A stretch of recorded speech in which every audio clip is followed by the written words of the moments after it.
Saudara, Cerita Nusantara kembali menyapa Anda. Saatnya kita hubungi jurnalis Kompas TV di daerah untuk mengetahui apa saja informasi yang tengah menjadi sorotan di sana. Kali ini giliran Sumatera Selatan, sudah ada jurnalis Kompas TV Sinta Dwi Putri di Palembang yang sudah siap dengan sejumlah sorotan utama dari Sumatera Selatan. Silakan Sinta.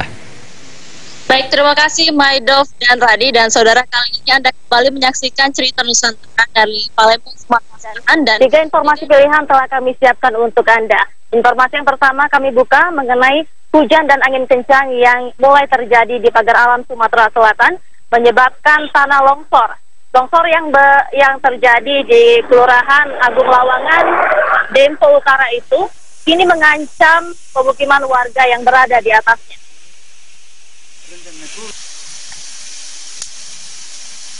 Salah satu warga Kelurahan Agung Lawangan, Dempo Utara, Kota Pagar Alam, Sumatera Selatan ini membersihkan longsoran tanah yang ada di belakang rumahnya yang longsor saat terjadi hujan disertai angin kencang.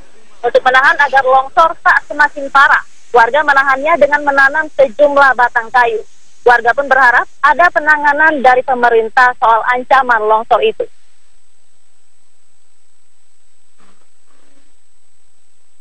Kerja, Mas.